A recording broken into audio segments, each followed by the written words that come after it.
I put something, Ruth, by your Bible to read later. Okay. Okay, thank you. Morning, everybody. Morning. Good morning. Good morning. Welcome. Thank you, Jerry. I don't recognize you without your instrument. That's right.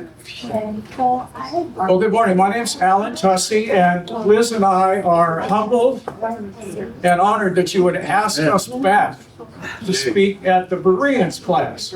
Now, I looked it up on the website. Here's the description of you guys. Oh, there we go. Here's what it says about you on the church website. We're a fun-loving group of adults. So everybody has to act like an adult today. Act like you're having fun. You don't like fun? Yeah. Who worship, laugh, I've seen that, serve, and eat together. Boy, do you eat together. Life's better in a community. Come hang out with us. That's pretty sweet. Yeah. I think you would agree with me that if you know the truth, right, Nathan? If you know the truth, you're less likely to be deceived. So today we're going to talk about biblical truths, some that are nearly 3,000 years old. And they come from the Old Testament. Here's all of the books of the Old Testament, and you can see they're divided into 4 categories. The law, then history, then poetry, and then the prophets, both the major and the minor prophets. Well, today we're going to camp out right in here. If you add all of these up, you know what you get?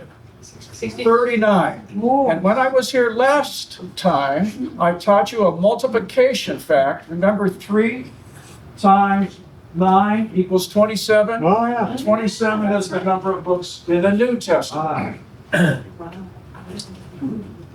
And if you add them up, you get that magic number 66.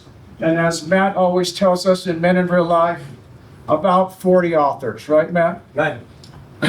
So today we're going to camp out right here, and more specifically on the book of Proverbs. And it's John said, what was your joke about this today? He's obviously very much in favor of verbs. I'm pro-verb. Okay. Next week it's pronoun. Well, this book was written by King Solomon, and a little bit more to the story than that. It was written in beautiful Hebrew, and I thought this was interesting. This is the Proverbs 1:1 in Hebrew, as you read it from right to left. And the final form began to circulate in the reign of this King Hezekiah. We're going to talk a lot about King Hezekiah over the next 4 weeks. So it really came out in its final form around 700 BC.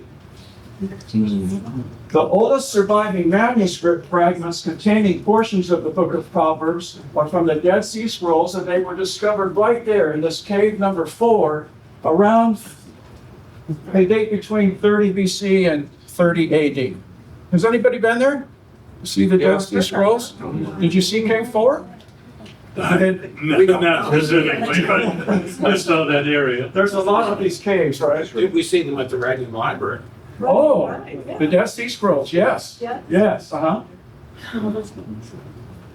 And this is approximately where that Qumran is, on the northwest shore of the Dead Sea.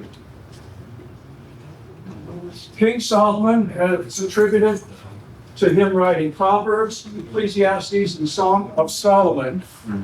And I heard, Matt, that in January you're going to be doing an extensive study of Song of Solomon. Is this true? I don't know. No? That was supposed to be a joke.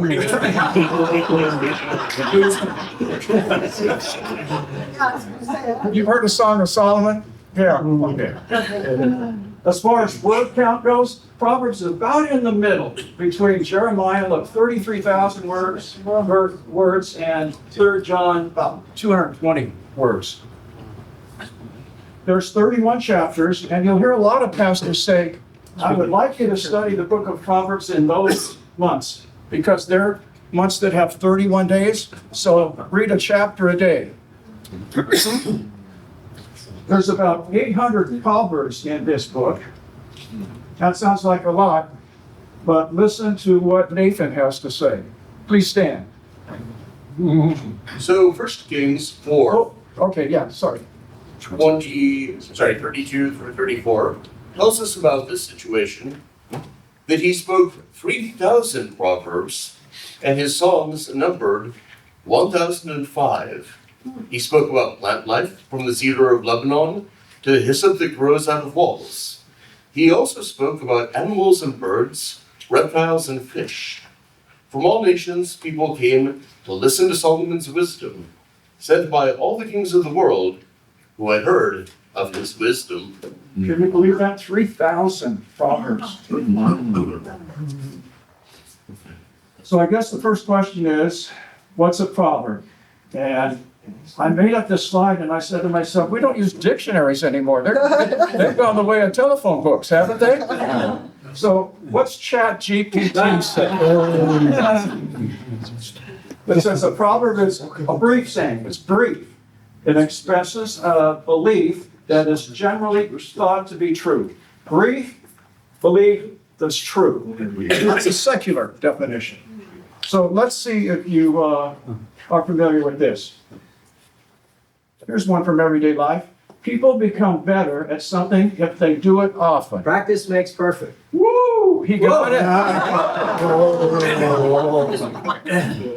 Okay, Let's tell them that. now it's going to be your turn. Table 1, I'm going to flash a proverb from everyday life up here and give you 5 seconds to answer it, okay? And it's a paraphrase version. Yeah, I guess. You want to be the captain? I'll give you 5 seconds. What's this mean?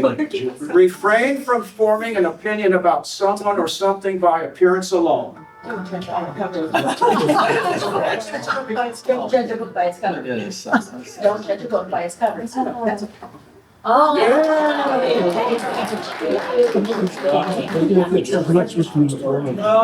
number 2, you're going to be the captain. From the Bible? It's from everyday life. We're still in secular definitions. We'll get there in a minute. Good question, though. Okay, Nathan, you're the captain. You got 5 seconds. In advance of committing yourself to a course of action, consider your circumstances and your options. Look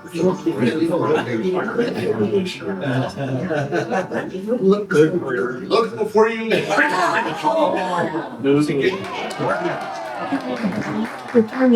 Okay, Tina, you're the captain. Ready?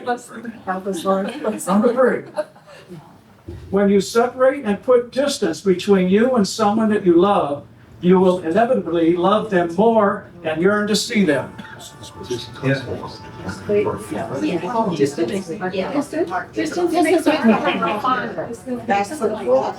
Louder? Absence. Absence, that's it. You got it. Okay. I know. Yeah, you're the captain. Table number 4. One should not concentrate all efforts and resources in a single area, as one could lose everything.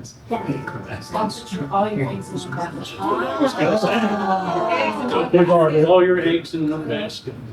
Yes. Okay, Ruth, you're the captain. Ready? Number 5. Children often resemble their parents in behavior or traits. Like father, like son? No. Yeah, from the wall.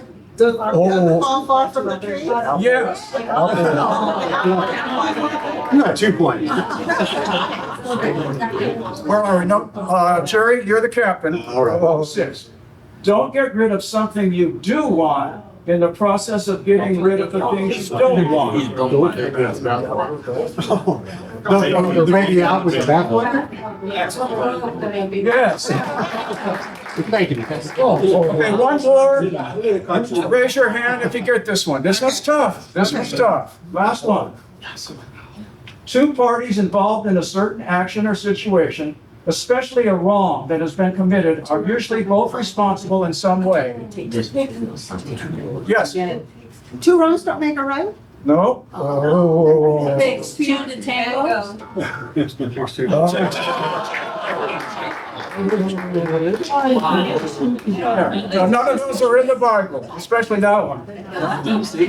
It should have been. As an ESL teacher, I have a book that thick at home of idiomatic expressions in English. A lot of those, huh? We got a ton of them. Okay, you guys did great. Now let's go to the biblical definition.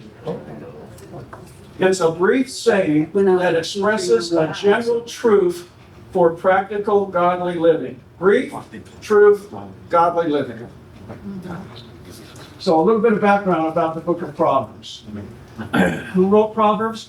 Well, it tells us in Proverbs 1:1 that the Proverbs of Solomon, the son of King David, king of Israel, he wrote the first 24.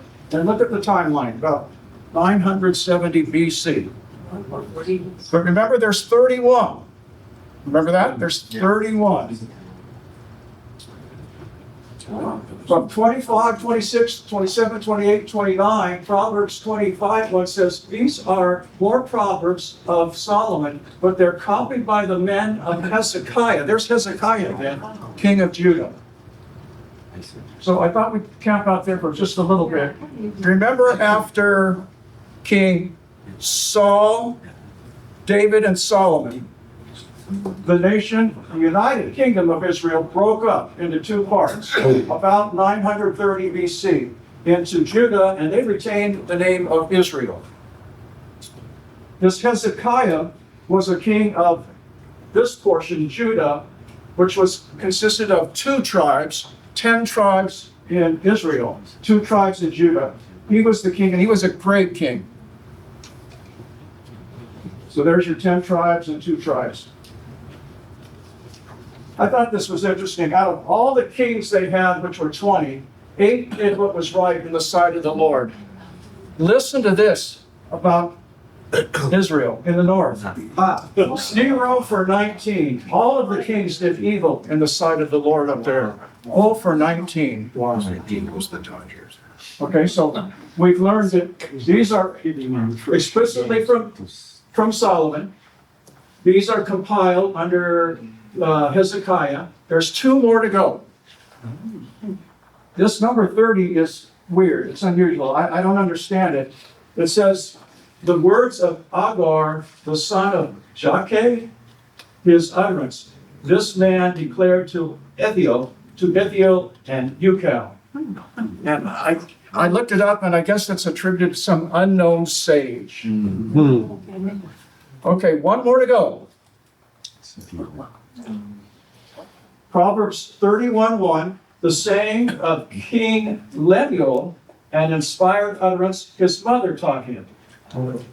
People, that's a little controversial. Who is this mother that we're talking about? Have you heard of this guy? Oh, yeah. J. Vernon McGee? Yeah. Well, here's what he says about it. Now we come to chapter 31, and this is a chapter that I believe was written by Solomon, because it says the words of King Lemuel, the prophecy that his mother taught him.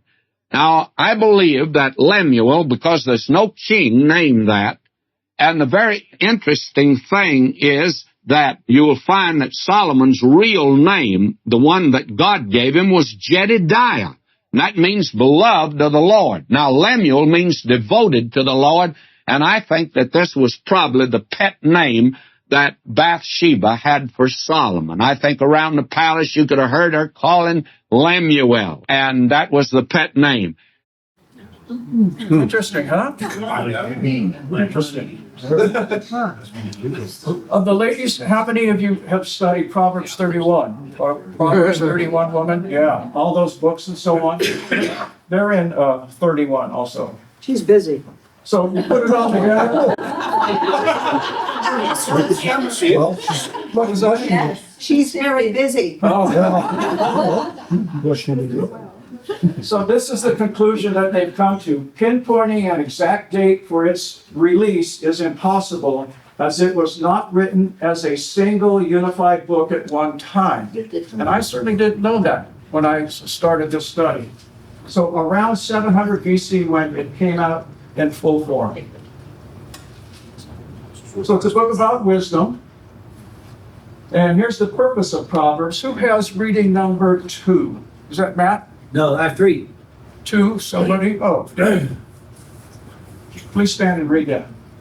Proverbs 1, 2, and 3, for gaining wisdom and instruction, for understanding words of insight, for receiving instruction in prudent behavior, doing what is right and just and fair. Look at all that. Wisdom, understanding, instruction, prudent behavior, what's right, just, and fair. A lot. It's the 1, 2, 3. Matt, is this you? Yeah. So how do we know that this Solomon was a wise man? 1 Kings 2:10, then David died and was buried with his ancestors in the city of David. Solomon became king and sat on the throne of David his father. His kingdom was firmly established. So David has died, Solomon is made king. Number 3 or 4, Ruth. Okay. At Gibeon, the Lord appeared to Solomon in a dream by night, and God said, "Ask what I should give you." So in a dream, he's asking God. Who's next? 1 Kings 3:9, Solomon's reply. "So give your servant an understanding mind to govern your people, so I can discern between good and evil. Otherwise, how will I be able to govern this great people of yours?" So what's he asking for? Wisdom. Wisdom. Not for money, women, armies. Who's next? Yeah. Okay. 1 Kings 3:10, the Lord was pleased that Solomon had asked for wisdom. Should the one? Please. So God replied, "Because you have asked for wisdom in governing my people with justice, and have not asked for a long life or wealth or the death of your enemies." And then verse 12, "I will do what you have asked. I will give you a wise and discerning heart, so that there will never have been anyone like you, nor will there ever be." Wow. Amazing, huh? Wow. There will never have been anyone like you, nor will there ever be. He didn't ask for it. So I thought this would be fun. I'm sorry, what Yes. version is this? NIV. And I'm thinking, I thought this would be fun. How do we get from the creation to Solomon? So I would like you to get a partner, and we have some cards with 16 important historical, biblical situations. Liz, you want to do?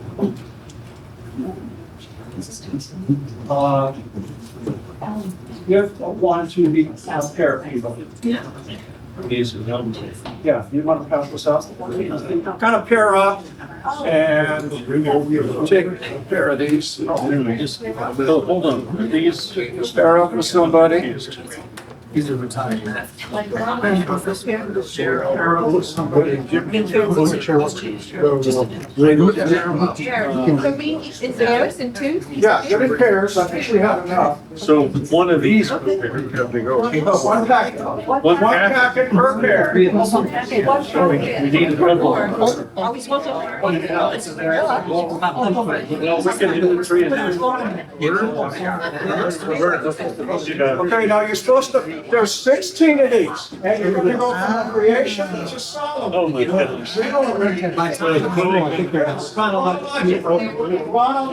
Oh, okay. We're supposed to put these in order. I think. Goodness. I'm scratching myself. Yeah. And like, Right out in the leave. Oh, I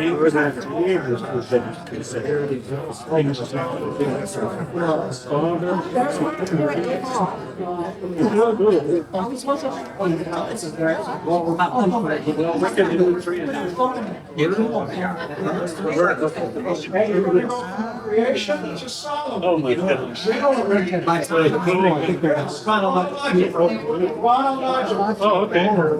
You're supposed to put these in order. I think. Goodness. I scratched worse. Yeah, yeah. And like, right out. leave. Oh, I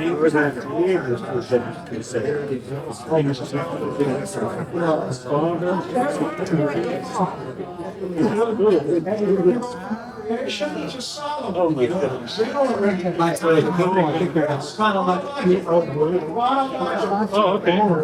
You're supposed to put these in order. I think. Goodness. I scratched worse. Yeah, yeah. And like, right out. leave. Oh, I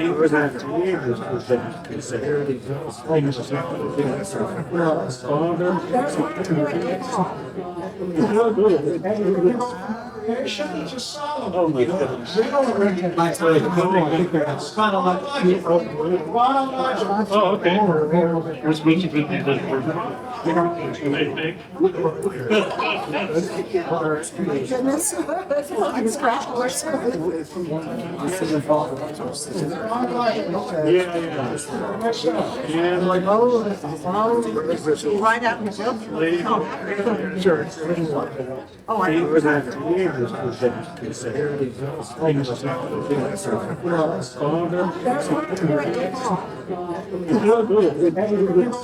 Creation is just Solomon. Oh, my goodness. We don't really get back to the It's kind of like chronological. Oh, okay. You're supposed to put these in order. I think. Goodness. I scratched worse. Yeah, yeah. And like, right out.